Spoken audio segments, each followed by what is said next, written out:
শুনছেন নটার গল্প, গল্পে গল্পে জমজমাট।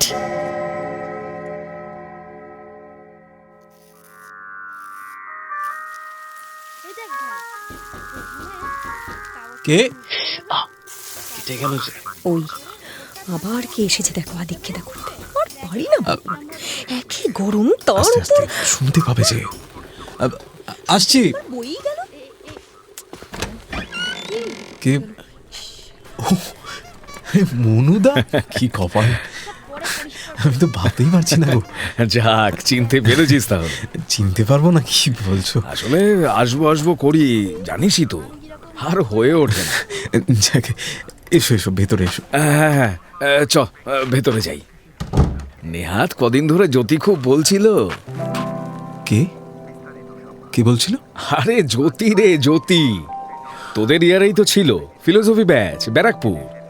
কিরে, মনে নেই? না, হ্যাঁ মানে ইয়ে। আরে জ্যোতি তো এখন আমার বউ। বউ? চমকে গেলি তো? হ্যাঁ, জানতাম জানতাম চমকাবি।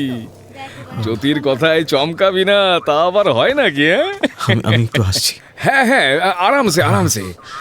তা ভাই, আসার সময় এক কাপ চা একটু গিন্নির থেকে নিয়ে আসিস, হ্যাঁ? কেমন? ওহ বাবা, বাইরে যা রোদের তাত, কি বলবো।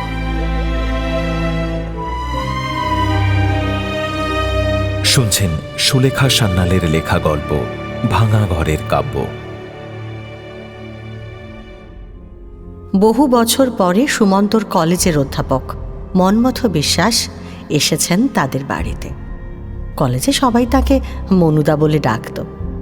তবে শিক্ষক হলে কি হবে, সুমন্তদের ব্যাচের সঙ্গে তার সম্পর্কটা ছিল একেবারে বন্ধুর মতো। মনুদার গলাটা এখনো সেই আগের মতোই রয়ে গেছে। হই হই করে কথা বলতে অভ্যস্ত মনুদা ঘরে ঢুকতে ঢুকতে যা যা বললেন, সেসব যে সুমন্তর বউ বাসন্তীর কানে ইতিমধ্যেই পৌঁছেছে তা নিয়ে কোনো সন্দেহ নেই। কাজেই সুমন্ত ভয়ে ভয়েই আছে। গরমের তাত যে বাইরের চেয়ে ভেতরে আরও অনেক বেশি, এই কথাটা এতক্ষণে হাড়ে হাড়ে বুঝেও গেছে সুমন্ত। মনুদার গলার যা আওয়াজ, তাতে কাউকে আর তার কথা শোনার জন্য কান খাড়া করে থাকতে হয়। চালিয়ে খেল সারা জীবন এই ঘানি ঠেলে ঠেলে চলল। বাসন্তীর হাতের খুন্তি আর সামনে থাকা আগুনের আঁচ, এই দুটোই এখন প্রবলভাবে নিজেদের অস্তিত্ব জানান দিচ্ছে নির্ঘাত। দেড় কামরা বাড়ির ভেতরে ঢুকতে গিয়ে এবার একটু সিঁটিয়েই গেল সুমন্ত। এক গালের দাড়িটা কামানো হয়েছে, আর এক গালে তখনও সাবানের ফেনা লেগে আছে। টেনশনে সেই গালটাতেই হাত বোলাতে গিয়ে হাত ভর্তি সাবানে একেবারে মাখামাখি হয়ে গেল তার। কি যে করি না।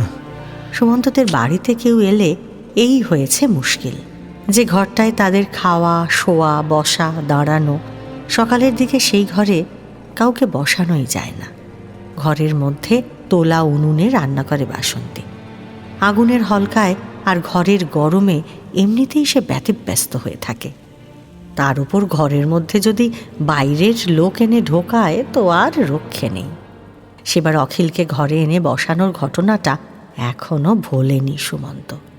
চা জল খেয়ে অখিল চলে যাওয়ার পরেই অকারণে ছেলে মেয়ে দুটোর পিঠে দুমদাম করে ঘাকাত বসিয়ে দিল বাসন্তী। কতদিন তোদের বলেছি, হ্যাঁ কতদিন তোদের বলেছি এভাবে বিছানা নোংরা করবি না। বাসন্তীর এই রাগের আসল কারণটা সুমন্ত বুঝতে পারে। গরমে আগুনের ধারে বসে বসে রান্না করার সময় তার বেশ বাসের ঠিক থাকে না, জামাটামাও বিশেষ গায়ে রাখতে পারে না সেই সময়। এর মধ্যে বাইরের কোনো পুরুষ মানুষ এসে ঘরে বসে থাকলে বাসন্তীর তো রেগে যাওয়াটাই স্বাভাবিক। কিন্তু তার জন্য রাগ করে তরকারির মধ্যে জল ঢেলে দেবে সে? সুমন্তই বা কী করবে? তার টানাটানির সংসার বলে বাড়িতে কোনো অতিথি আসবে না, এটা তো হয় না। বাইরের ওই ছোট্ট আধাত বারান্দাটা তো গুল, কয়লা, কাঠ আর কাগজে ভর্তি করে রেখেছে বাসন্তী। সেই জঞ্জালের মধ্যে বাইরের লোককে তো আর বসতে দেওয়া যায় না। আজ অবশ্য আর কোনো ঝুঁকি নিল না সুমন্ত। ঘর থেকে চেয়ারটা ওই বাইরের আধাত বারান্দাতেই বের করে নিয়ে এলো সে। চেয়ারটায় বসো মনুদা। তুই সেই ভোলা ভালাই রয়ে গেলি রে সুমন। গালের সাবানটা একটু ধুয়ে এলি না? জ্যোতি ঠিকই বলেছিল। তুমি বসো মনুদা, আমি চা নিয়ে আসছি। হ্যাঁ হ্যাঁ হ্যাঁ হ্যাঁ, তা বউ দেখাবি না? হ্যাঁ রে, ইয়ে মানে এখন তিনি কোথায়? মানে বোঝোই তো আর কি। ও আচ্ছা আচ্ছা আচ্ছা, ঠিক আছে ঠিক আছে। বসো বসো, আমি এক্ষুনি আসছি। কথা বলতে বলতে ঘরে ঢুকে গেল সুমন্ত। বাসন্তীর গম্ভীর মুখটা তার চোখ এড়ায়নি। এই গাম্ভীর্য কতটা জ্যোতি বলে কারো একটা নাম শুনে, আর কতটা এমন অসময়ে চায়ের কথা শুনে, তা অবশ্য বুঝতে পারে না সুমন্ত। হাত কচলে পাংশু মুখে বউয়ের সামনে গিয়ে দাঁড়ায় সে। তরকারিতে ফোড়ন দিয়ে ঝাঁঝের ঠেলায় মাথাটা একটু পিছিয়ে নিতেই স্বামীর সঙ্গে চোখাচোখি হয়ে গেল বাসন্তীর। সুমন্ত বলল, বলছিলাম যে ইয়ে কড়াটা একবার নামিয়ে রেখে একটু চা করে দাও না। থাক, অত আর মিন করতে হবে না, সব কানে এসেছে। বাঁধি তো, হুকুম করলেই হাতের গোড়ায় সব পেয়ে যাবে। লক্ষ্মীটি, রাগ করো না, নেহাত অতিথি মানুষ, তাই আর অত আদিক্ষেতে দেখাতে হবে না। ঘরে ফুটো করি জোটে না, আবার অতিথির শখ কত। গজগজ করতে করতেই উনুন থেকে কড়া নামিয়ে চায়ের জল চড়িয়ে দিল বাসন্তী। যাও গিয়ে বসো, চা দিচ্ছি। সেই দেখে একটু নিশ্চিন্ত হয়ে মুখে সাবান টাবান ধুয়ে পরিষ্কার হয়ে এলো সুমন্ত। তারপর 2 কাপ চা নিয়ে মনুদার মুখোমুখি একটা টুলে গিয়ে বসল সে। এই তো, আয় আয় আয়, বস বস বস। মনুদা মানে মনমথ বিশ্বাস, তাদের কলেজে পড়াতেন। সুমন্ত যখন দেখেছে তখন মনুদার চেহারা আর পোশাকে বেশ জেল্লা দিত। মুখে তার সব সময় হাসি থাকত। বেশ দিলদরিয়া গোছের মানুষ ছিলেন তিনি। রুমা বৌদি মানে মনুদার স্ত্রীও কোনো একটা বাচ্চাদের স্কুলে পড়াতেন। স্বামী স্ত্রী জুটিটা বেশ চোখে পড়ার মতো ছিল।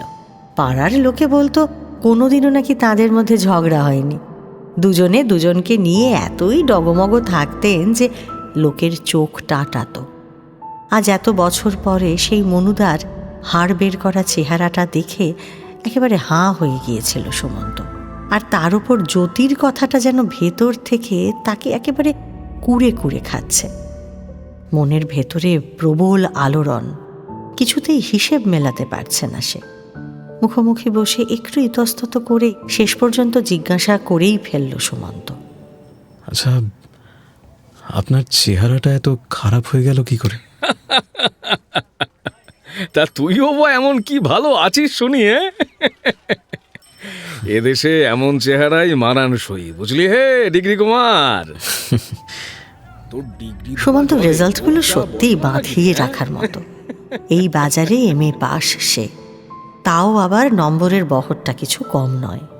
কিন্তু সরস্বতী আর লক্ষ্মীর ঝগড়াটা তো চিরদিনের। কলম এবং পকেট দুটো আলাদা পথে হাঁটে। সুমন্তর কলমের জোর আর পকেটের জোর কোনো কালেই মেলেও নেই। কোনো রকমে 100 টাকা মাইনের কেরানির চাকরি জুটিয়েছে একটা। কপাল বলেও তো একটা ব্যাপার আছে। সে যাই হোক, কলেজ জীবনে সেই ডিগ্রি কুমার নামটা আবার নতুন করে শুনতে পেয়ে নিজেকে বহুকাল পরে বেশ একটু রাজাউজির মনে হলো সুমন্তর। আচ্ছা, এই কথাটা কি বাসন্তী শুনতে পায়নি? মুহূর্তেই কথাটা মনে হয় সুমন্তর। অবশ্য শুনলেই বা আর নতুন কি হবে। আর চোখে ঘরের দিকে তাকিয়ে একটু গলা ঝেড়ে আসল কথাই এলো এবার সুমন্ত। বহুক্ষণ ধরেই বুকটা তার মুচড়ে উঠছিল। বলছিলাম, রুমা বৌদি এখন? হ্যাঁ, নেই তো। নেই? কি বলছেন মনুদা? হ্যাঁ, বললাম তোদের রুমা বৌদি আর নেই। কি রাজরোগ জানিস? রাজরোগ। সেই রোগেই তোর বৌদি বাড়িতেই আর কি, কোথাও দেওয়ার মতো সম্বল তো নেই। কতদিন হলো? দিন তা হলো বেশ কবছর। কলেজ থেকে ছাঁটাই হওয়ার পরে সেভাবে আর কেউ খবর রাখতো না তো, ওই জ্যোতি একটু। আপনাকে আপনাকে ছাঁটাই করেছে? এমন মেজাজ আর কে সইবে বল? ঠিককে ঠিক, ভুলকে ভুল বললেই কেউ সইতে পারে? তুই বল না। রোমা নেই, চাকরি নেই, একটা পয়সা হাতে নেই, আছে বলতে একমাত্র জ্যোতি। ওই মেয়েটা না থাকলে এতদিনে হয়তো ছাই গাদায় জায়গা হতো রে। জ্যোতি কিভাবে? ছেলে মেয়েগুলো কেউ কেউ পড়তে আসতো বলে রক্ষে, 2-4 টাকা যাও বা পেতাম, তার কতটুকু বল? বাকি দিকটা ওই জ্যোতিই দেখত। জানিস, মেয়েটা সে সময় হাওড়া থেকে রোজ এসেছে আমার বাড়িতে, রান্না করে খাইয়ে তবে বাড়ি যেত। বড্ড ভালো মেয়ে রে। তখন বুঝিনি। মানে জ্যোতি কি করে এসব জানলো? আমাদের পড়াশোনা তো অনেক আগেই শেষ হয়ে গেছে। হিংসে হচ্ছে তো? জানতাম কলেজের যে ছেলেগুলোর কানে গেছে সব কটার হিংসে হয়েছে। মেয়েটা সাবজেক্টটাকে ভালোবাসতো, বুঝলি? তার সঙ্গে বোধহয় সাবজেক্টের মাস্টারকেও। বাংলা নিয়ে পড়েছিল জ্যোতি, সাবজেক্টটা তার প্রিয়, একথা কলেজের সবাই জানতো। তাই বলে মনমথ স্যারের মতো বাপের বয়সী মানুষকে ভালোবাসতো জ্যোতি। জ্যোতি, যার ভ্রমর কালো চোখের একটু স্বপ্নীল চাউনি দেখার জন্য কত ছেলেই না ক্লাস কেটে করিডোরে দাঁড়িয়ে থেকেছে। সুমন্ত নিজেও তো থেকেছে অনেক দিন। আজ সে জোর করে স্মৃতির ওপর বস্তা চাপা দিতে চেষ্টা করছে বটে। এই পলেস্তারা ওঠা ঘরে আসলে সেই স্মৃতি মানায় না, কিন্তু সে কি নিজের কাছে সেই দিনগুলো অস্বীকার করতে পারবে? পেয়ালাটা বুঝি হাতেই কেঁপে গেল তার, চাটা জড়িয়ে যাচ্ছে। বাসন্তীর মুখ আর মুখ ঝামটার সঙ্গে সারাক্ষণ যুদ্ধ করতে করতে মনের ভেতরটা বোবা হয়ে গেছে সুমন্তর।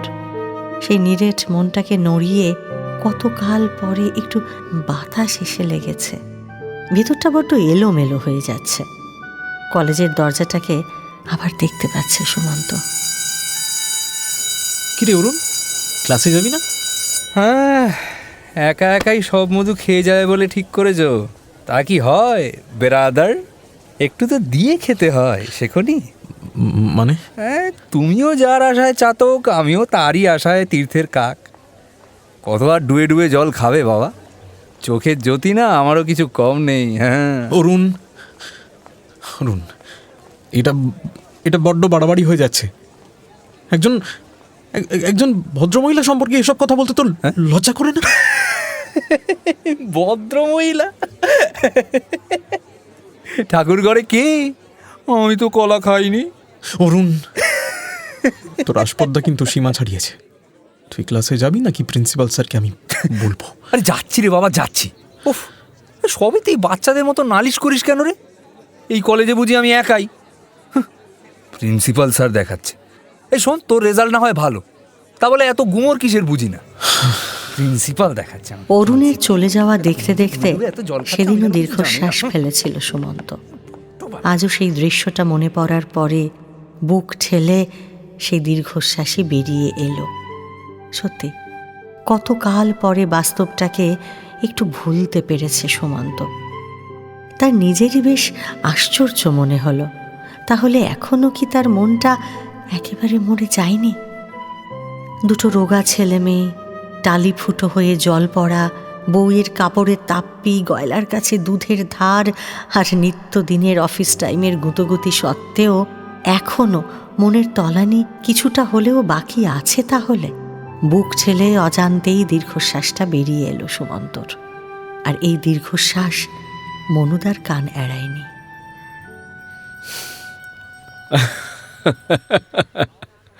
হাঁটুর বয়সী একটা মেয়েকে বিয়ে করে ফেললাম, আফসোস হচ্ছে না রে? হ্যাঁ, আসলে আমি কিছুই করিনি জানিস তো। যদি এই সংসারটাকে আগলাতে আগলাতে আর এটাকে ছেড়ে যেতে পারল না। আমাকে বড্ড ভালোবাসে জানিস। আমাদের একটা ছেলেও হয়েছে। আচ্ছা মনুদা, হ্যাঁ, কলেজের চাকরিটা তো নেই, তাহলে চলছে কি করে? জ্যোতি একটা স্কুলে পড়ায়, কয়েকটা টিউশনিও করে, বলতে গেলে ওই চালায়। বললাম না তোকে, মেয়েটা বড্ড ভালো রে। তবে খারাপ লাগাটা কোথায় জানিস তো? মেয়েটা এখনো তোর কথা খুব বলে। বাঁদরের গলায় কি আর মুক্তোর দানা মানায়? আরে আরে আস্তে আস্তে, তাড়াহুড়ো করে ওভাবে কেউ চা খায় নাকি? আসলে দেখো তো কি কাণ্ড। অফিস আছে তো, আধ ঘন্টা দেরি হলে একেবারে গর্দান যাবে। ও হ্যাঁ হ্যাঁ, আরে দেখ তো, আমার তো মনেই ছিল না নিজের অফিস কাছারি কিছু নেই কিনা। তাই মানুষের তাড়ার কথাটা ও আর মনেই থাকে না। না না না না, তুই এখন তৈরি হয়ে নে। আজ বরং আমি চলি। হ্যাঁ, আমি চলি। আরেকদিন আসবেন মনুদা, আজ তো কথাই বলতে পারলাম না। আরে হ্যাঁ রে বাবা, আসবো আসবো, তুই যাস কিন্তু। হ্যাঁ, শোন না, আমার ঠিকানাটা একবার লিখে নে। আসলে জ্যোতি অনেক করে বলে তো, একবার আসিস কিন্তু। হ্যাঁ, গেলে খুশি হবে। চলি রে। মনুদা চলে গেলেন। দরজার সামনে কয়েক মুহূর্ত একেবারে স্থাণু হয়ে দাঁড়িয়ে রইল সুমন্ত। সকাল 9টার তারা, বড়বাবুর হাঁড়ি মুখ, শোয়ার ঘর থেকে ভাতের হাঁড়ির গন্ধ, এই সমস্ত কিছু ছাপিয়ে সেদিন শুধু মনুদার কথাটা জেগে রইল। যদি তার কথা এখনো বলে, কি বলে? কই, সে তো কোনো কালেই কিছু বলতে পারেনি তাকে। এমন সময় পাশের ঘরে বাসন্তীর হাত থেকে বোধহয় কোনো বাসন কোসন পড়ে গেল না সে নিজে থেকে ফেলে দিল, বুঝতে পারে না সুমন্ত। তবে সেই আচমকা আওয়াজে চমকে উঠতেই সমস্ত চিন্তাগুলো ছিঁড়ে গিয়ে হুঁশ ফিরে এলো তার। আরে এখনো তো স্নানই করা হয়নি তার। স্নান খাওয়ার পর্বটা এরপর ভয়ে ভয়ে মিটিয়ে নিয়েই অফিসের জামাটা পরতে পরতে আর চোখে একবার বাসন্তীর দিকে তাকিয়ে দেখল সুমন্ত। করবে কে জানে। মুখখানা যেন আষাঢ়ের মেঘের মতো থমথম করছে। কতটা শুনেছে আর কতটা ভেবে নিয়েছে সেটা ঠিক ভালো করে বুঝতে পারল না সুমন্ত। আর কথা না বাড়িয়ে চুপচাপ বেরিয়ে গেল সে। বাসন্তীকেও খুব একটা দোষ দিতে পারে না সুমন্ত। আসলে সুমন্তকে দেখতে এখনো একটু বাড়াবাড়ি রকমেরই ভালো। সে 7 দিন দাড়ি না কামালেও তার দিকে হাঁ করে চেয়ে থাকা যায়। তার ময়লা পাজামা আর ছেঁড়া গেঞ্জিও কোনো বাধা হয়ে দাঁড়ায় না। ঘরে 2 ছেলে মেয়ে। মাসের অর্ধেকের মধ্যেই মাইনে প্রায় নিঃশেষ হয়ে যায়। মাসের বেশিরভাগ দিনই ডাঁটা চচ্চড়ি। তার মুখখানা এসব কঠিন বিপদকেও কিন্তু একেবারে তুড়িতে উড়িয়ে দিতে পারে। সেই মুখে এই অভাব অনটনের কোনো কিছুরই ছাপই পড়ে না। অফিসে একটু দেরি হলেই তাই প্রশ্নের ঠেলায় একেবারে অস্থির করে দেয় বাসন্তী। সুমন্তকে নিয়ে তার ভারী ভয়। সুমন্তর ভালো রেজাল্ট নিয়ে মোটে 4th ক্লাস পাশ করা বাসন্তীর চাপা ক্ষোভ তো আছেই। সেই সঙ্গে স্বামীর কলেজ আর বন্ধু বান্ধবীদের নিয়েও ভয় তার কম নয়। অথচ আজ অবধি বিয়ের পরে এই 9 বছরের মধ্যে একটা মেয়েও সুমন্তর বাড়ির দরজায় এসে দাঁড়ায়নি কখনো। বাসন্তীর অমূলক সন্দেহের কথা ভাবতে বসলে আগে কিন্তু খুব রাগ হতো সুমন্তর, আর ইদানিং হাসি পায়। আজও সেই কথা ভাবতে ভাবতে হাতের কাজ গুছোচ্ছিল সে। কে হে সুমন্ত বাবু? হ্যাঁ, হ্যাঁ প্রণব, বলো। বিকেলের দিকে একবার গড়ের মাঠে যাবে নাকি? যা ব্যবসা গরম, একটু হাওয়া খেয়ে তারপর না হয়। না না প্রণব, আজ হবে না ভাই। হ্যাঁ? আচ্ছা, একটা কাজ আছে, কাজ আছে? একটু তাড়াতাড়ি বেরোতে হবে আর কি। তা এই বৌদির কোনো কাজ নাকি? আরে না না, তেমন কিছু না। চলি ভাই। হ্যাঁ?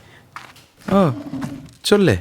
শনিবার দিনটা এমনিতেই হাফ ছুটি হয়, তবে আজ একটু আগেই অফিস থেকে বেরিয়ে এলো সুমন্ত। বুকের মধ্যেটা বেশ একটু ঢিপ ঢিপ করছে তার। পকেটে করে ঠিকানাটা নিয়েই আজ বেরিয়েছিল সে। বাইরে পা দিয়ে কয়েক মুহূর্ত ভাবল, ঠিক সময় বাড়ি না ফিরলে বাসন্তী যে কত অমূলক ভাবনা ভেবে অস্থির হয়ে উঠতে পারে তা জানে সুমন্ত। তবু আজ এই ঝকঝকে দুপুরটায় তার উল্টানো বাটির মতো বাড়িটায় কিছুতেই ফিরতে ইচ্ছে করছে না তার। পকেট থেকে কাগজটা বের করে ঠিকানা মিলিয়ে বাগবাজারের একটা বাসে উঠে বসল সে। এমনিতেই অলস দুপুর, বাসগুলোও যেন কুমিরের মতো নির্বিকার হয়ে রাস্তার ওপর পড়ে আছে। জীবনে তাদের যেন কোনো তাড়া নেই। আজ যত তাড়া সব সুমন্তর। তাড়া মানে তাকে কে যেন তাড়া করে বেড়াচ্ছে। সেই তাড়ার সঙ্গে নিত্য যুদ্ধ করতে করতে অবশেষে আজ নিজের মনেই একটা সন্ধি প্রস্তাব এনেছে সুমন্ত। মানুষের বাড়িতে অতিথি আসে না, তেমনভাবেই যাবে সে। তাছাড়া সে তো আর অনাহুত নয়, বাড়ির কর্তা স্বয়ং তাকে রীতিমতো আমন্ত্রণ জানিয়ে এসেছেন। এমন ৭-৫ ভাবতে ভাবতেই বাগবাজার স্ট্রিটের ২৬ নম্বর বাড়িটার দরজার সামনে সে যে কখন পৌঁছে গেল নিজেই বুঝতে পারেনি সুমন্ত। আনমনে করাটাও নেড়ে ফেলল সে। ওপাশ থেকে খিল খোলার আওয়াজটা কানে যেতেই মনে হলো সে কি পালিয়ে যাবে। এই দুপুরবেলায় দেখা করতে আসাটা কি একটু বাড়াবাড়ি হয়ে গেল? কিন্তু এইসব ভাবতে ভাবতেই খিল আর দরজা দুটোই ততক্ষণে খোলা হয়ে গেছে। কাকে? তার আর পালিয়ে যাওয়ার উপায়ও নেই। আরে মানে আপনি চেনা যাচ্ছে? যাবে না? আসুন আসুন, ভেতরে আসুন। মনুদাকে দেখছি না যে? উনি তো সেই সকালেই বেরিয়েছেন। কোথায় যান, কখন ফেরেন তার কোনো ঠিক ঠিকানা নেই। আচ্ছা আচ্ছা, নিন বসুন। এত কাল পরে জ্যোতিকে দেখছে সুমন্ত। মুখে একটু বয়সের ছাপ পড়েছে ঠিকই, কিন্তু চোখটা সেই একই রকম গভীর। মুখে আর চেহারায় কিছুটা ক্লান্তি ধরলেও শ্যামলা ছিপছিপে মেয়েটার মধ্যে এখনো কি আশ্চর্য লাবণ্য। জ্যোতির রূপ কখনোই উগ্র নয়, বরং শান্ত দিঘির মতো। জ্যোতির জন্য কলেজের বন্ধুদের মধ্যে যত আদেখলাপনাই থাকুক না কেন, মেয়েটা সামনে এলে সবাই কেমন চুপ হয়ে যেত। জ্যোতি এখনো সেই একই রকম আছে, বরং বয়স আর অভিজ্ঞতা তাকে আরও পূর্ণতা এনে দিয়েছে। কয়েক লহমা সেদিকে তাকিয়েই সুমন্তর চোখ দুটো লজ্জা পেল। বড় বেশি অনধিকার প্রবেশ করে ফেলছে যেন সে। যে ঘরটায় সুমন্তকে নিয়ে বসিয়েছে জ্যোতি, সেই ঘরটা জুড়ে ছড়িয়ে আছে তার যত্ন আর মায়া। কোথাও এতটুকু বাড়তি কিছু নেই, অথচ মনে হচ্ছে যেন কত কি আছে সেখানে। এর পাশে নিজের ঘরটাকে কল্পনা করে মনে মনে শিউরে উঠল সুমন্ত। জানেন, আপনাকে কত খুঁজেছি আমি। ঠিকানা তো ছিল না। উত্তর কলকাতার ঠিক কোথায় থাকেন সেই জায়গাটা। সে কি, মনুদা তো ঠিকানা জানেন? একবার গিয়েও ছিলেন। তিনি না বললে তো আর এই বাড়ির ঠিকানাটাও আমি জানতে পারতাম না। উনি গিয়েছিলেন? কই, আমাকে তো কিছু বলেননি। আশ্চর্য মানুষ বটে, দিন দিন কেমন যেন হয়ে যাচ্ছেন। ঝগড়াঝাটি করে চাকরিটা ছাড়লেন, এরপর ওরা কতবার ডেকেছে, গেলেনই না। আসলে রুমা বৌদি মারা যাওয়ার শখটা বোধহয় নিতে পারলেন না। মাথাটা একটু, তা তুমিও তো চেষ্টা কিছু কম করলে না, যাকে বলে পার্বতীর তপস্যা। ছি, ছেড়ে যেতে আর পারলাম কই। একজন প্রাণ খোলা মানুষ চোখের সামনে এইভাবে দিনের পর দিন তিলে তিলে শেষ হয়ে যাবেন, এটা কি মেনে নেওয়া যায়? না, তা তো যাই না। তার চেয়ে নিজের ভবিষ্যৎটা বরং শেষ করে দেওয়াটা সুবিধাজনক। আর ভবিষ্যৎ, সে বছর পরীক্ষাটা দিতে পারিনি জানেন। সে কি, আমাদের বছরে ফাইনাল পরীক্ষা দাওনি কেন? মনমথু স্যারের কাছে পড়তাম, আপনি জানেন তো। একটা প্রশ্নের উত্তর কিছুতেই আমি বুঝতে পারছিলাম না। পরীক্ষার আগের দিন স্যারের কাছে এসেছিলাম। সেদিন আর কেউ ছিল না, অথচ সদর দরজা খোলা। সিঁড়িতে উঠতে উঠতে স্যারের সেই আর্তনাদের মতো কান্নাটা শুনতে পেলাম। কেন কেন তুমি চলে গেলে বলো? কেন কেন? তুমি জানতে না আমার কেউ নেই? কার কাছে আমাকে রেখে গেলে একবার ভেবে দেখিয়েছো? তোমাকে তোমাকে ভালো করে ডাক্তার দেখাতে পারিনি। আমি আমি তোমাকে মেরে ফেললাম। আমি তোমাকে মেরে ফেললাম। কোথায় চলে গেলে আমায় ছেড়ে? এই ঘরে রুমা বৌদির ওই ছবিটার সামনে দাঁড়িয়ে সে যে কি আকুল হয়ে কাঁদছেন আর দেওয়ালে মাথা ঠুকছেন। রক্ত বেরিয়ে এসেছিল জানেন, তাও তার কোনো হুঁশ নেই। আমি পিছনে চুপ করে দাঁড়িয়েছিলাম, অন্তত আধ ঘন্টা তো হবেই। স্যারের হাহাকারটা ক্রমশ বেড়েই চলল। আমি আমি বড্ড ভয় পেয়েছিলাম। বুঝেছি। এই ব্যাচের সবাই বেরিয়ে গেলে স্যারের কাছে নতুন করে পড়তে আসার মতো তো আর কেউ থাকবে না। আর ওর যা মানসিক অবস্থা, তাতে আর পড়াতে পারবেন কি না। তাই শিবরাত্রির সলতের মতো একা তুমিই থেকে গেলে, তাই তো? সে যাই বলুন না কেন। কিন্তু কি পেলে জ্যোতি? কথাটা হয়তো ঠিক এভাবে বলতে চাইনি সুমন্ত, কিন্তু শব্দগুলো দুম করে মুখ থেকে বেরিয়ে গেল। শব্দগুলো যে তার মুখ দিয়ে এভাবে ছিটকে আসবে জ্যোতি। তা সে ভাবতেও পারেনি। তাই প্রশ্নটা করেই বড় লজ্জায় পড়ে গেল সুমন্ত। নিজেই ঘাড়টা এবার একটু হেঁট করে রইল কিছুক্ষণ, কিন্তু মাথা তুলে দেখতে পেল জ্যোতি যেন কোন সুদূরের দিকে চেয়ে আছে। তার চোখের কোলে টলটল করছে জল। সে দিঘির মতো চোখ দুটো ভেসে থাকলে এখনো যে কি অপূর্ব দেখায়, সেটা দেখতে দেখতেই সুমন্ত চোখ ঘোরাতে গিয়েও পারল না, ভুলে গেল চোখ ঘোরাতে। সে চোখের দিকেই স্থির হয়ে তাকিয়ে রইল তার চোখও। জ্যোতির যেন হুঁশই নেই। আঁচলের কোণটা আনমনে আঙুলে পাকিয়ে বলে চলেছে, কি পেলাম কি পেলাম জিজ্ঞেস করছেন? কিচ্ছু না, সত্যি কিচ্ছু পাইনি আমি। জ্যোতি, সকালে স্কুল, তারপর সন্ধে অবধি টিউশনি। রোজকার যুদ্ধের শেষে যখন একটু অবসর মেলে, তখন পাশে কাউকে পাই না,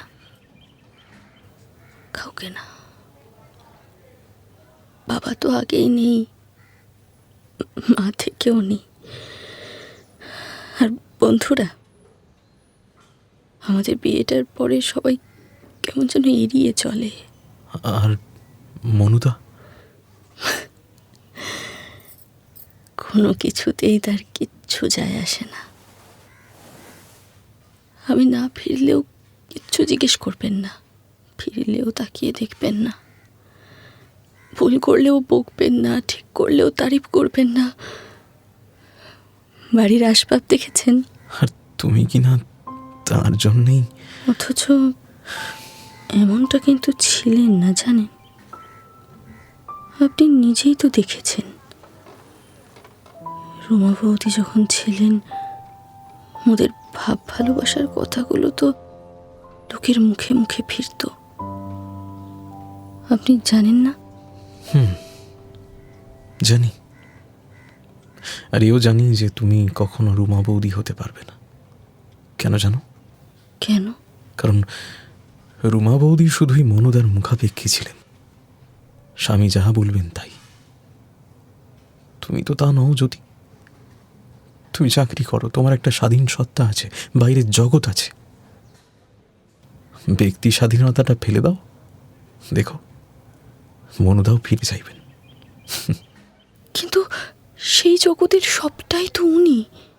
ওর জন্যই তো আমাদের ছেলেটার কথা অবধি ভাবেন না। আমার শরীর সংসার কোনো অনুযোগ করতে গেলে একটাই কথা, হয় আমাকে ছাড়ো, নইলে চাকরিটা ছেড়ে দাও যদি। তোমার সইবে না।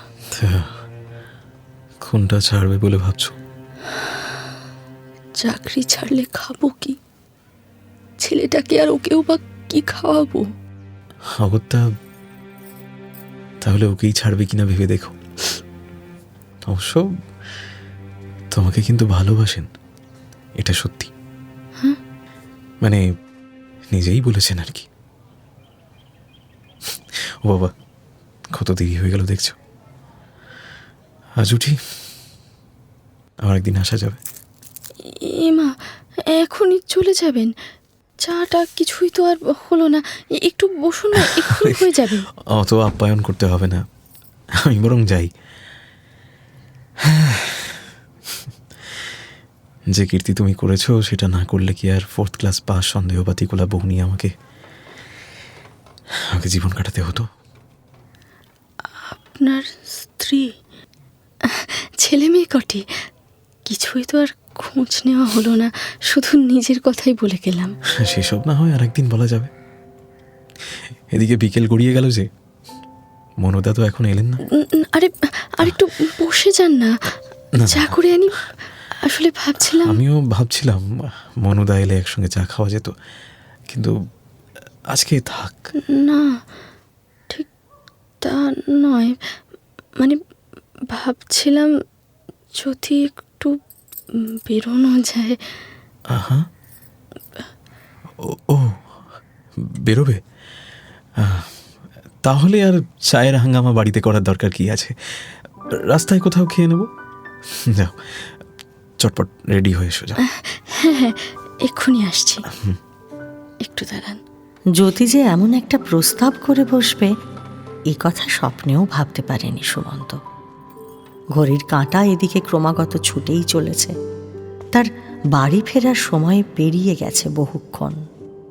বাসন্তী ঠিক কতটা রেগে উঠেছে কে জানে, কিন্তু না, বাড়িটার কথা মনে এলেই আজ বড় পানসে লাগছে তার। সেজেগুজে ইতিমধ্যেই এসে পড়েছে জ্যোতিও। তার ছেলেটা খাটে শুয়ে ঘুমোচ্ছে। ছেলেকে দেখাশোনার জন্য একজন কাজের মাসি আছে। তার সামনে দাঁড়িয়ে পাখি পড়ার মতো শিখিয়ে দিল জ্যোতি। শোনো মাসি, খোকা ঘুমোচ্ছে এখনো, ও এক্ষুনি উঠে পড়বে। ঘুম ভাঙলে ফিডিং বোতলে দুধটা ভরে একটু খাইয়ে দিও। হ্যাঁ, বাবু এলে চা করে দিও। আর হ্যাঁ, আমি না ফেরা অবধি কোথাও যেন যেও না, বুঝলে? হ্যাঁ বৌদি। আর কতক্ষণ? হ্যাঁ, এই তো হয়ে গেছে, যা বললাম সব মনে রেখো কিন্তু মাসি। ঠিক আছে বৌদি। আমি বেরোলাম। একেবারে পাক্কা গিন্নি হয়ে গেছো দেখছি। লেখাপড়াটা ছাড়া বাকি সবটাই করে চলেছ। আর বেশি পড়ে কি করতাম বলুন তো? এমএটা পাশ করেছি, কিন্তু যে স্কুলে চাকরি করি সেখানে গ্র্যাজুয়েটের স্কেলে মাইনে দেয়। ডিগ্রি থুয়ে তো আর সংসার চলে না মশাই।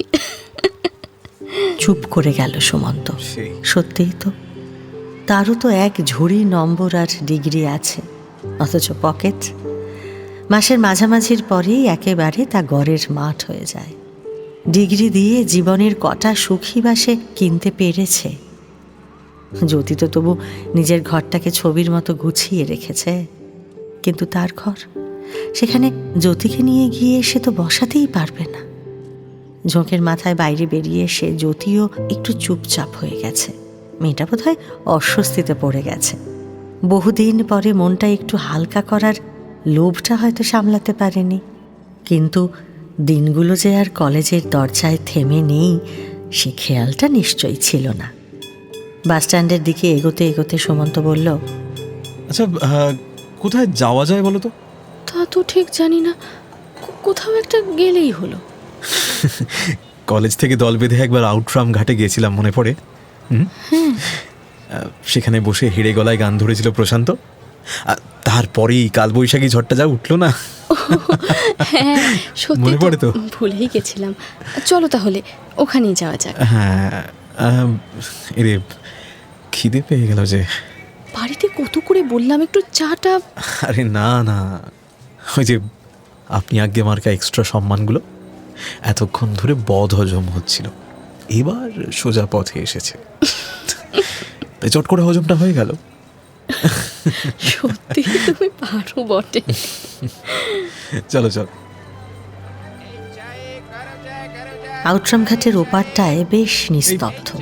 দু কাপ চা নিয়ে সেখানেই পাশাপাশি বসলো তারা। হ্যাঁ টুকরো টাকরা কথা আর অনেকটা সময় একেবারে চুপ করে বসে থাকা। গঙ্গার ছোট ছোট ঢেউগুলো তীর তীর করে এগিয়ে আসছে, আবার ভেঙে যাচ্ছে তারা। এই ওঠা পড়া আর জলের প্রবাহ দেখতে দেখতে ঘড়ির কথা আর খেয়ালই নেই কারোর। বাবু, চায়ের দামটা? ও হ্যাঁ, চাওয়ালার ডাকে জল থেকে চোখ সরিয়ে আকাশের দিকে তাকালো সুমন্ত। সূর্য তখন ডোবে ডোবে। তাড়াতাড়ি পকেট থেকে খুচরো বার করলো আরে সুমন্ত। থাক না, খুচরো গুনতে যাবে এমন সময় সুমন্তর হাতটা চেপে ধরলো জ্যোতি। দুনিয়ার কাছে আর গহনাই বা আছে। তার মোহন বাঁশির মতো আঙুলের নিচে সুমন্তর আঙুলগুলো চাপা পড়ে তা গেল। হয় নাকি? আচ্ছা বেশ, এটা আমি দিয়ে দিই, আর তুমি না হয় চানাচুর খাইও। ওই যে চানাচুর দিদি ভাই, চানাচুর দেবো? দাদা চানাচুর দিন তো। একটা ছোট ঠোঙা চানাচুর কিনে সেই কলেজের দিনগুলোর মতো কাড়াকাড়ি করে খেলো তারা। আজ কত দিন পরে সুমন্ত যেন প্রাণ ভরে নিঃশ্বাস নিতে পারছে। ভাগ্যিস ঠিকানাটা পকেটে করে নিয়ে এসেছিল সে। দিনটার কথা তার চিরকাল মনে থাকবে। এই শহরে তার মতো ছাপোষা কেরানির জীবনেও যে এতখানি অক্সিজেন কেউ উপহার দিতে পারে তা তো তার ধারণাতেও ছিল না। জ্যোতির ঠোঁটে সেই পুরনো দিনের হাসি, তবে তার চোখের কোলটা যেন একটু চিকচিক করছে। বেশ লাগছে না? মনে হচ্ছে জীবনে যেন কোনো দুঃখই নেই। ঠিক বলেছ, জীবনের আবর্জনাগুলো সব ওই জলে ভেসে যাচ্ছে। দেখো ওই যে। এ বাবা, সন্ধে হয়ে এলো, চলো এবার উঠি। ছেলেটা কাঁদছে বোধ হয়, অনেকগুলো খাতাও জমে আছে, রাত জেগে আবার সেসব দেখতে হবে। খালি জমা দেওয়ার কথা। চলো। জ্যোতির কথায় সুমন্ত যেন বাস্তবে ফিরে এলো। জ্যোতির মুখে আবার ফিরে এলো দিদিমণির গাম্ভীর্য, আর সুমন্তর মনে পড়ল তার সেই একতলা এঁদো ঘরটার কথা। গম্ভীর হয়ে একটা সিগারেট ধরালো সে। জ্যোতিকে তার বাড়ির দরজা অবধি পৌঁছে দেওয়ার পথে একটাও কথা বলল না তারা। নিজের দরজার কড়া নাড়তে নাড়তে দেরি হওয়ার যুক্তিগুলো মনে মনে সাজিয়ে নিচ্ছিল সুমন্ত। না জানি আজ তার কপালে ঠিক কতটা ভোগান্তি আছে, কিন্তু পরক্ষণেই মনে হলো সেই বা ভোগান্তি পোয়াবে কেন? এই সংসারটা তো তার পয়সায় চলে, তাহলে এই সংসারে তাকেই কেন নিচু হয়ে থাকতে হবে? জোর করে একটা বেপরোয়া ভাব মুখে ফুটিয়ে তোলার চেষ্টা করতে লাগলো সুমন্ত, কিন্তু দরজাটা খুলে দিয়ে তার মুখের দিকে ভালো করে তাকিয়েও দেখল না বাসন্তী। তবে বাসন্তীর মুখের দিকে তাকিয়ে বেশ অবাক হয়ে গেল সুমন্ত। বাসন্তীর মুখে হাসি লেগে আছে আজ, তার চলাফেরায় বেশ স্ফূর্তি। বয়সটাই যেন 10 বছর কমে গেছে। আশ্চর্য, এই বাসন্তীকে তো সে কখনো দেখেনি। অবাক হয়ে সুমন্ত দেখল চায়ের জল মাপতে মাপতেই বেশ খুশি খুশি গলায় আজ জিজ্ঞাসা করছে বাসন্তী, কি গো, চা খাবে তো নাকি খেয়ে এসেছো? না, খাইনি। তাহলে একটু বসো। ইস, আর একটু আগে এলে না হাতে হাতে পেয়ে যেতে। এখন কিন্তু একটু বসতে হবে। ও উফ, কি মজার মানুষ তোমাদের ওই মনুদা, জানো? হ্যাঁ? বাপরে, আমার তো এখনো হাসতে হাসতে। মনুদা এসেছিলেন? হ্যাঁ, তাই তো বললাম, একটু আগে এলেই চাটা পেয়ে যেতে। এই তো মিনিট 10 হলো উনি বেরোলেন, কিন্তু আমার না এখনো যা হাসি পাচ্ছে। জানো তো, ওনার ভেতরটা না একেবারে ছেলে মানুষের মতন। কখন এসেছিলেন? সেই কখন, দুপুরবেলা জানো। একে তো দুপুর, এই দুপুরে কি আর করি, তাই বাইরে চেয়ার নিয়ে বসতে দিলাম। আর জমিয়ে বসেই খোকা খুকুর সঙ্গে এমন ভাব করে নিলেন যে কি বলবো তোমাকে, জানো। সেই দুপুর থেকে এতক্ষণ ছিলেন? হ্যাঁ গো, সময়ের কি আর খেয়াল আছে? দেখো, আমি তো একটা বড় মানুষ, তাও আমার সঙ্গে জোর করে আলাপ জমিয়ে নিলেন, জানো। আর তারপর থেকে ওর কথা শুনে আমি আর হেসে বাঁচি না। খুব মজার মানুষ কিন্তু, জানো। আশ্চর্য, কি মজার মজার গল্প সব জানেন উনি। দেখো, উনি যে অচেনা আর তুমিও যে বাড়িতে নেই, এই কথাগুলো একবারের জন্যও আমার মনে এলো না। খুব ভালো মানুষ, খুব ভালো মানুষ। চাটা দাও। ও দেখেছো, আমি না ভুলেই গেছি। সুমন্তর হিসেবটা কেমন গোলমাল হয়ে যাচ্ছে। এই কালো মুখের সন্দেহবাতিক অশিক্ষিত মেয়েটার কাছে এসে মনুদা নাকি প্রাণ খুলে হেসে গেলেন, আবার সপ্তাহে 2 দিন করে এসে তাকে পড়াবেন বলে কথা দিয়ে গেছেন। আর তার সংসারের জন্য নিজের সর্বস্ব বিসর্জন দেওয়া সেই মেয়েটা জ্যোতির প্রতি মনুদা এতটা উদাসীন। জ্যোতির উজ্জ্বল দুটো চোখে অতল বিষাদের ছায়া, আর বাসন্তীর সন্দিগ্ধ চোখ উপচে পড়ছে হাসিতে। দুটোই মনুদার জন্য। যে কথাগুলো কেউ কোনো দিন তাকে বলেনি, সেই কথাগুলোই নাকি মনুদা শুনিয়ে গেছেন বাসন্তীকে। মাত্র কয়েক ঘন্টায় একটা মানুষকে এভাবে আগাগোড়া পাল্টে দেওয়া যায়? তাহলে জ্যোতির এত কষ্ট কেন? কিছুতেই হিসেব মেলাতে পারল না সুমন্ত। তবে এই খবরটা একবার জ্যোতিকে দেওয়া দরকার। সুযোগের অপেক্ষায় ছিল সুমন্ত। অফিসের মেজকর্তা প্যাটেল সাহেব মারা যেতেই অফিসে সেদিন হাফ ছুটি হয়ে গেল, আর সুমন্ত সঙ্গে সঙ্গে মনুদার বাড়িতে গিয়ে হাজির। কড়া নাড়তে জ্যোতি এসে দরজা খুলে দিল, কিন্তু তার বিষণ্ণ গম্ভীর মুখ দেখে ভয় পেয়ে গেল সুমন্ত। কি হয়েছে? বাবলুর কি কিছু? মুখটা এমন দেখাচ্ছে কেন? না, ভেতরে এসো।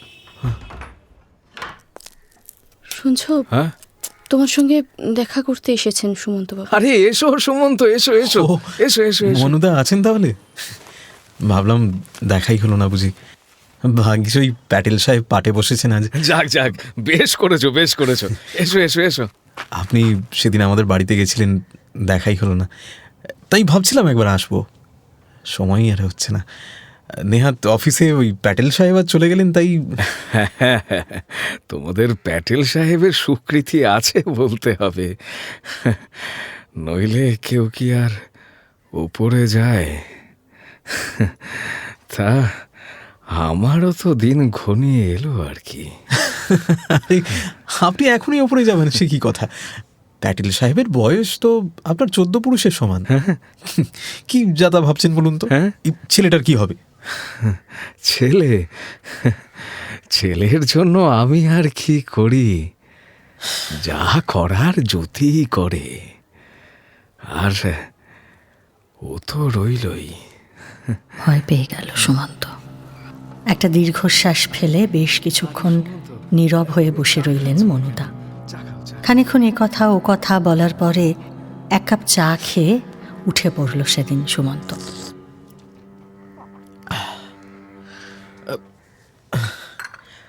আচ্ছা, আসি মনুদা। হ্যাঁ, আসবে। আর আচ্ছা, হ্যাঁ, জ্যোতিকে নিয়ে একদিন আমাদের বাড়িতে যাবেন কিন্তু। হ্যাঁ, বেশ বেশ, যাবক্ষণ। সদর দরজা দেওয়ার জন্য সুমন্তর পিছন পিছন বেরিয়ে এলো জ্যোতি। তার মুখে তখন জল ভরা মেঘ, গলাটাও যেন বুজে এসেছে। যেদিন আমরা ঘুরতে গেলাম সেদিন রাত থেকেই এইসব কথা বলে চলেছেন। চলে যাব, আমি তোমার যোগ্য নই। এসব শুনতে আমার আর ভালো লাগছে না, খুব কান্না পায় আমার। একটু বেরোবে, ঘুরে আসবে কোথাও? না না, আবার যদি কিছু মনে করেন। আচ্ছা শোনো না, বিনা সিনেমা হল চেনো তো? সামনের শনিবার 2টো টিকিট কাটবো, ঠিক 3টের সময় ওখানে এসো, কেমন? দেখি। বেলা 3টে বেজে গেছে কখন। সিনেমা হলের সামনে দাঁড়িয়ে দাঁড়িয়ে সুমন্তর পা ধরে গেল। তার শুধু মনে হতে লাগলো জ্যোতি আসবে তো। কিচ্ছু বুঝতে পারছে না সে। 3টে সিগারেট টানাও হয়ে গেছে তার। অবশেষে দূর থেকে জ্যোতিকে আসতে দেখতে পেল সে। শেষ সিগারেটটা মাটিতে ফেলে পা দিয়ে নিভিয়ে তার দিকে এগিয়ে গেল সুমন্ত। এত দেরি? ভাবলাম আর বুঝি এলেই না। আর বলো না, স্কুলের কাজ, বাসের ঝামেলা, ট্রাফিক জ্যাম, সব নিয়ে নাজেহাল অবস্থা। বুঝলাম। আজ মাইনে পেয়েছি। কফি হাউসে চলো না, একটু কিছু খাই। সারাটা দিন পেটে কিছু পড়েনি, রাগ করে আজ রান্নাই করিনি জানো। চলো। কফি হাউসে ঢুকে একটা কোনার টেবিল দেখে দুজনে দাদা, বসলো। 2টো অমলেট টোস্ট দিন। অমলেট, টোস্ট আর চা অর্ডার দিল জ্যোতি। দীর্ঘদিন ধরে একই কথা শুনতে শুনতে স্কুলে বেরোনোর আগে স্বামীকে খুব একচোট কথা শুনিয়েছে আজ জ্যোতি। দিনরাত যে কথাগুলো তাকে শোনানো হয়, আজ সেই কথাগুলোই জ্যোতি শুনিয়ে দিয়েছে তার স্বামীকে। হ্যাঁ, স্বামী তার যোগ্যই নয়, বেছে নিতে তার ভুল হয়েছিল, আর সেই ভুলের মাসুলি গুণে চলেছে সে। এই সমস্ত কথা শোনানোর পরে আর রান্নাঘরের দিকে যেতে ইচ্ছে করেনি তার। চলে আসার সময় স্বামীর যে মুখটা সে দেখেছে, তাতে রাত্রে ফিরেও যে খাওয়ার ইচ্ছে হবে তেমন কোনো আশাও নেই। কথা বলতে বলতেই খাবারের ট্রে নিয়ে এলো বেয়ারা। সাহেব আপনাদের খাবারটা। হ্যাঁ হ্যাঁ, রাখুন। নাও জ্যোতি, খেতে শুরু করো। 4 নম্বর টেবিলটা ফাঁকা কর। তুমিও নাও। আজ না আমারও খাওয়া হয়নি জানো তো। রাতে ফিরে খেতে পাবো কিনা আমিও জানি না। সে কি? কেন, কি হয়েছে? ওই তুচ্ছ কারণে 3 দিন ধরে মেজাজটা টং হয়ে আছে তার। কথা একদম বন্ধ। তার মধ্যে আজকের দিনটা একটু বাড়াবাড়ি হয়ে গেছে। জোর করে ভাব করতে গেলে কেঁদে কেটে একেবারে অনর্থ বাঁধালো। তারপর আর কি, যা হয়ে থাকে বরাবর। রাধা ভাত তরকারিতে জলও ঢেলে দিয়েছে বাসন্তী, ফলে ভুকা হরতাল। কিন্তু কারণটা কি ছিল সেটাই তো বললে না। কারণ আর কি, আমি নাকি তাকে দাসীর বেশি কিছু মনেই করি না। ওই জন্যই এমন একটা মেয়েকে বিয়ে করে এনেছিলাম। কিন্তু কিন্তু জানো, এই কথাগুলো ও আগে কখনো বলেনি হয়। এখন নিত্য নতুন সব অজুহাত বেরিয়ে আসছে, বুঝলে না? চুপ করে রইল জ্যোতি। খাবার পরে কিছুতেই সুমন্তকে বিল মেটাতে দিল না। থাক না, আমি আজ মাইনে পেয়েছি তো, বললাম না। চলো চলো, দেরি হয়ে যাবে। আরে টাকা দিয়ে বেরিয়ে এসে চুপচাপ হাঁটতে হাঁটতে বিনার সামনে পৌঁছলো তারা। শো শুরু হতে এখনো মিনিট 10 বাকি আছে। সিনেমা হলের আলো নিভে গেছে। হাতড়ে হাতড়ে সিটে গিয়ে বসার পরে অন্ধকারটা একটু চোখে শুয়ে এলে আচমকা সুমন্তর হাতটা চেপে ধরে ফিসফিস করে জ্যোতি বলল, পাশের 3টে সিট পরে তাকিয়ে দেখো। কই? দেখো, ও মনুদা। পাশের ওই ভদ্র মহিলাকে চেনো? আমার বউ। কি? বাসন্তী। এখান থেকে চলো, যাই। আরে চলো না, থাক। জ্যোতি হয়তো উঠেই যেত, কিন্তু তাকে জোর করে বসিয়ে রাখল সুমন্ত। শেষ অবধি বসে সিনেমাটা দেখল তারা। হলে আলো জ্বলে ওঠার পরে জ্যোতির হাতটা চেপে ধরে তাকে সরে যেতেও দিল না সে। মনুদা ওদের দেখতে পাননি। বাসন্তীর পাশে পাশে সোজা দরজার দিকে এগোচ্ছিলেন। সুমন্তই যেচে সামনে গিয়ে দাঁড়ালো। তা বইটা কেমন লাগলো মনুদা? ও, তোমরা? হ্যাঁ, নেহাত মন্দ নয়। এইসব বাতিক অবশ্য আমার নেই, তবে এই বইটা নাকি খুব হিট, তাই বাসন্তী জোর করে দেখতে চাইলো। বেরোতে তো পায় না বেচারি। তা তোমাদের কেমন লাগলো বললে না তো? হ্যাঁ, তা ভালো। আচ্ছা, কি বলো জ্যোতি? বেশ বেশ বেশ। ও, বাসন্তীর সঙ্গে তো আলাপ নেই তো। এই হলো জ্যোতি, আমরা এক কলেজেই। ও মা, আপনি জ্যোতি? দেখা হয়ে কি যে ভালো লাগলো। আপনার কথা কত শুনেছি। এই চলুন না, আমাদের বাড়িতে চলুন। না না, আজ থাক, পরে না হয়। কেন পরে কেন? আজকে আর কি কাজ আছে আপনাদের শুনি? না, সেই তো বাড়িতেই যাবেন। আমাদের বাড়ি বেশি দূরে না, আসুন না, আজই আসুন। চলুন চলুন চলুন, আমি কোনো কথা শুনবো না, আচ্ছা চলুন। ঠিক আছে, চলো চলো দেখি, চলো। বাসন্তীর উত্তেজনা আর সাধাসাধি দেখে সুমন্ত একেবারে অবাক, একটা কথাও বলতে পারছে না সে। বাসন্তীর জোড়াজুড়িতেই জ্যোতিকে নিয়ে মনুদা তাদের বাড়িতে এলেন। এতক্ষণ একবারও সুমন্তর মুখের দিকে দাঁড়াও। সরাসরি তাকায়নি বাসন্তী। খান কত লুচি? মনুদাদের আদর যত্ন করতে গিয়ে যেন একেবারে বাচ্চা মেয়ের মতো ছোটাছুটি করতে লাগলো সে। বাসন্তীর এমন রূপ আগে কখনো দেখেনি সুমন্ত। চা করলো, ময়দা মেখে লুচি তৈরি করলো, আলুর চচ্চড়ি তৈরি করলো, তারপরেও এ তল্লাটে ভালো মিষ্টির দোকান নেই বলে আফসোস করতে লাগলো। তাই আর আরে বাবা, মিষ্টিটা মিষ্টি লাগবে না। বিছানার এক কোণে চায়ের কাপটা হাতে নিয়ে গম্ভীর মুখে চুপ করে বসেছিল জ্যোতি। মনুদা এসে থেকে কথা বলেই চলেছেন। ভদ্রতা সূচক কয়েকটা উত্তর দিয়ে সুমন্তও চুপ করে আছে। লুচি ভাজা শেষ করে জ্যোতির কাছে এসে দাঁড়ালো বাসন্তী। তার হাত দুটো ধরে বলল, কি হলো ভাই, এত চুপচাপ বসে আছেন যে? লেখাপড়া জানি না বলে ঘেন্না হচ্ছে নাকি? এমা, না না, তা কেন? ডিগ্রি পেলেই কি আর বড় মানুষ হওয়া যায়? আসলে আপনি তো গুছিয়ে কাজ করছেন তো, তাই দেখছিলাম। কি আর গোছাতে পেরেছি, বাড়ি ঘরের যা হাল। তা হোক না, আপনি এত চটপটে, এত মিষ্টি স্বভাব আপনার, সংসারটাকে কি সুন্দর করে সাজিয়ে রেখেছেন। চুপ করে আমি সেটাই দেখে যাচ্ছি তখন থেকে। বুঝলে জ্যোতি, মেয়েটা এমন আদর যত্ন করে না, এখানে এলে আর যেতে ইচ্ছে করে না। কি যে বলেন না, কি আর করতে পারি। থালাটা ও কি, থালাটা রেখে দিচ্ছেন যে? আর একখানা দিই? না, কেন? না, আর পারবো না, এবার আমার পেট ফেটে যাবে। বুঝলে সুমন্ত, এই মেয়েটা এমন লক্ষ্মী, ওর উপর নিশ্চিন্তে নিজের জীবনটাকে ছেড়ে দেওয়া যায়। জ্যোতির বিষণ্ণ কালো মুখটার দিকে এক ঝলক তাকিয়ে মাথা নামিয়ে নিল সুমন্ত।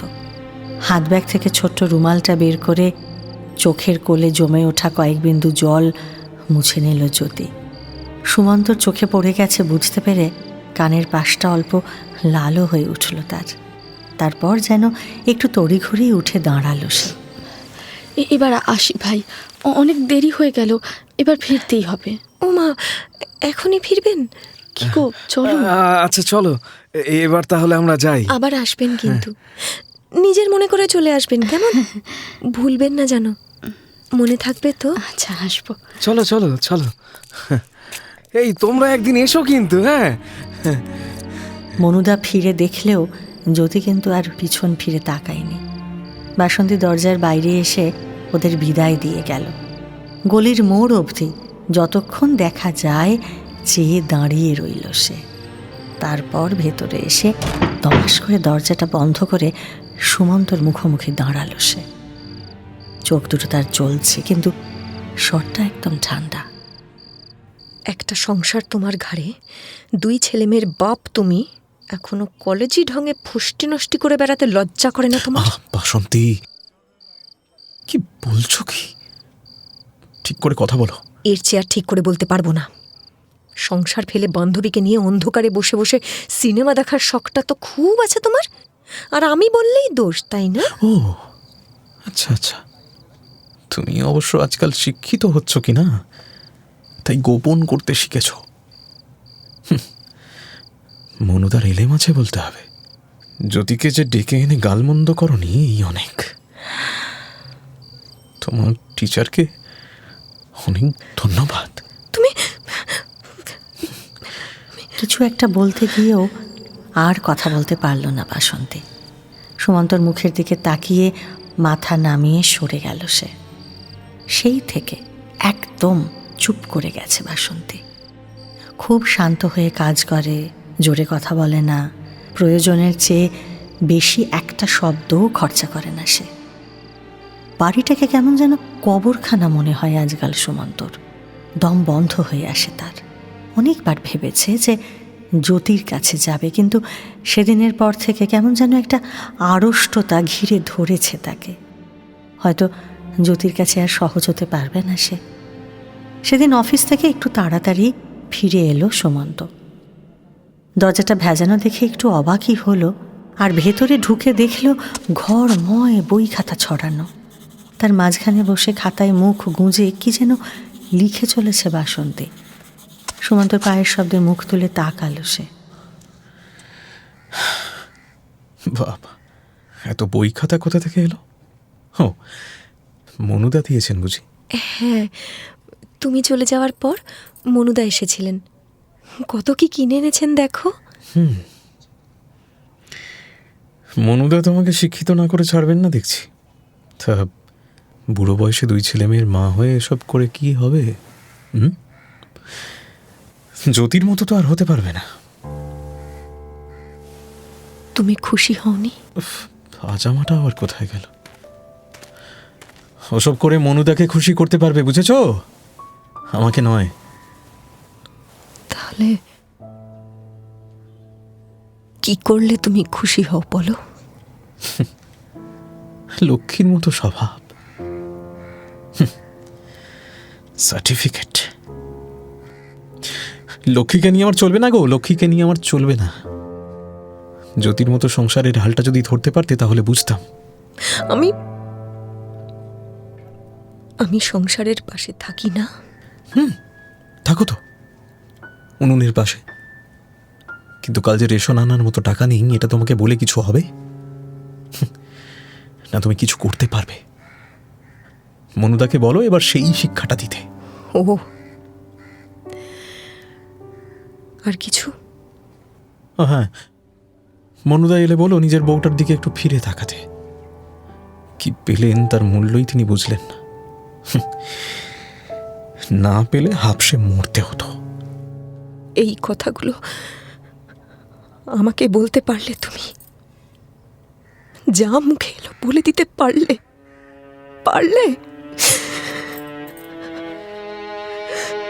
এতক্ষণ সহ্য করে বাসন্তীর বাঁধন এবার ভেসে গেল।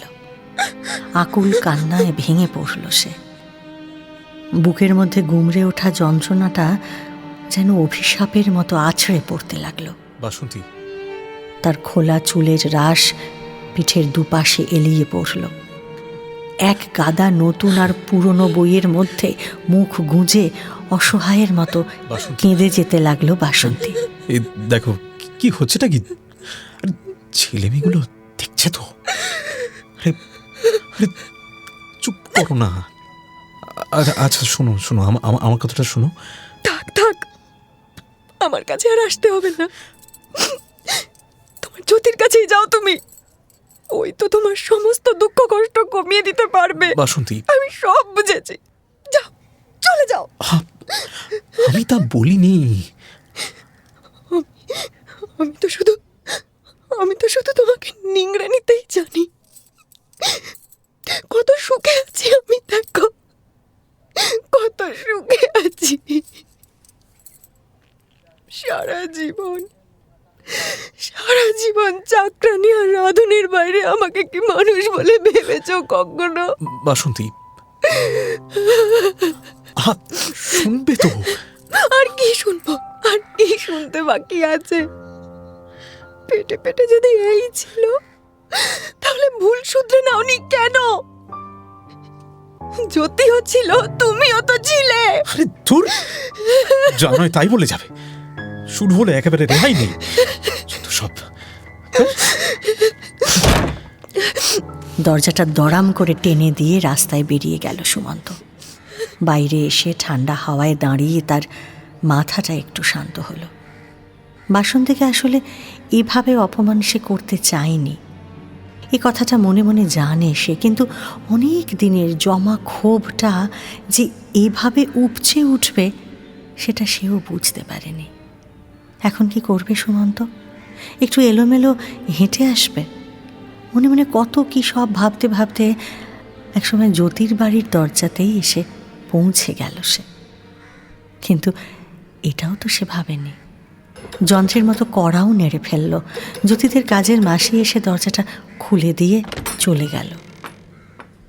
এসেছে যখন ভেতরে না যাওয়াটা অভদ্রতা।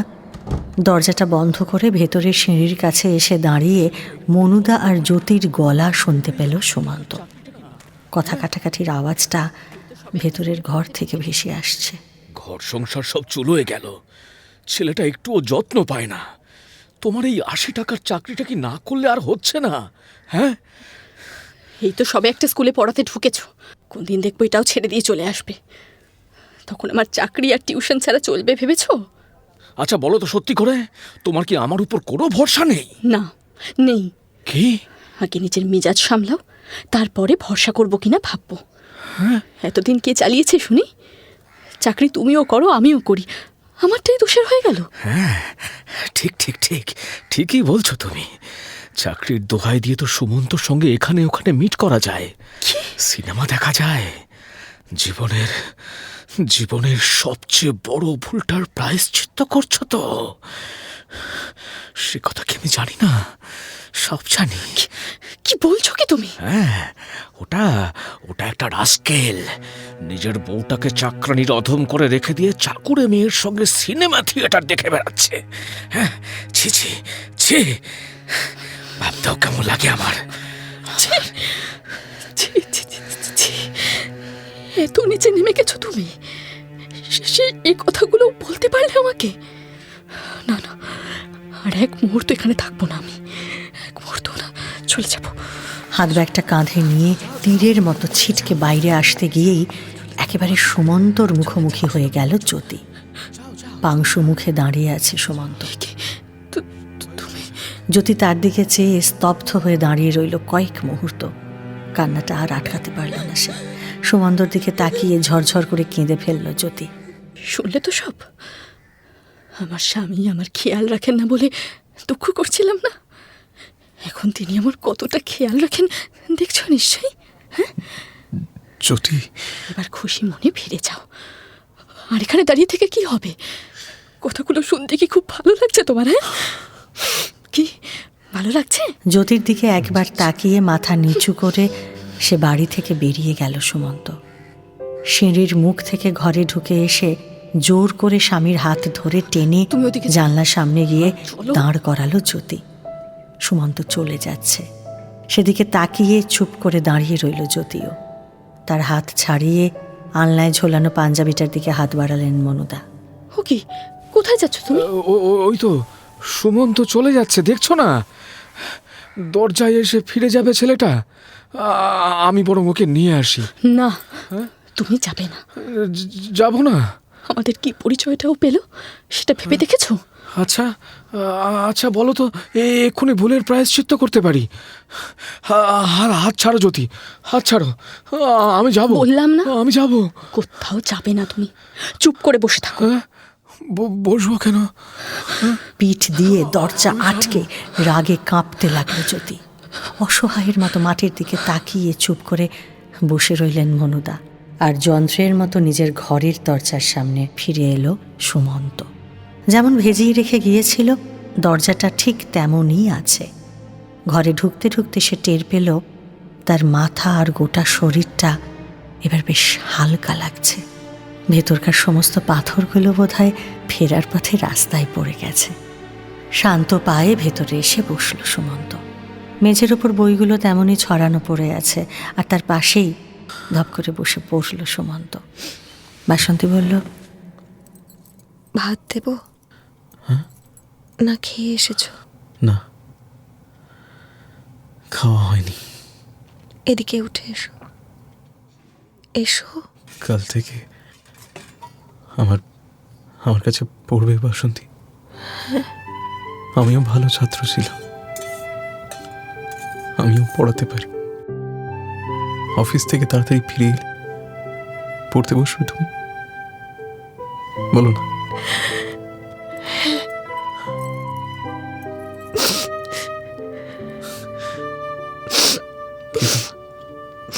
খেতে খেতেই কথাগুলো বলল সুমন্ত, কিন্তু মনে মনে হাতড়েও এ প্রশ্নের কোনো উত্তর খুঁজে পেল না বাসন্তী।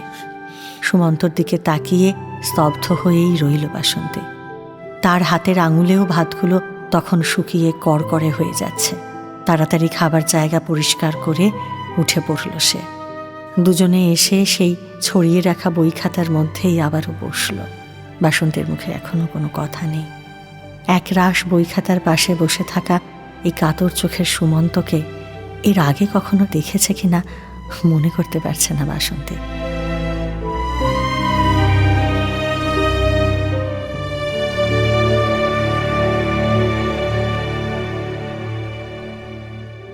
শুনলেন সুলেখা সান্যালের লেখা গল্প ভাঙা ঘরের কাব্য। আজকের প্রশ্ন, কোন সিনেমা হলের টিকিট কেটেছিল সুমন্ত? গত সপ্তাহের বিষবৃক্ষের শেষ পর্বের প্রশ্ন ছিল, কিভাবে কলকাতা থেকে গোবিন্দপুরে ফিরলেন নগেন্দ্রনাথ? সঠিক উত্তর, পায়ে হেঁটে। প্রথম 10 জন সঠিক উত্তরদাতা হলেন প্রিয়া নস্কর, নীলাঞ্জনা বেরা, রতু স্বর্ণকার, সুতপা দাস, জয় দাস, পবিত্র দত্ত, মধুমিতা পল, রীতা প্রতিহার, অঙ্কিতা অধিকারী ও আন্না ঘোষ। নটার গল্প, গল্পে গল্পে জমজমাট। আমাদের এই চ্যানেলটি শেয়ার ও সাবস্ক্রাইব করুন। বেল আইকন প্রেস করতে ভুলবেন না কিন্তু।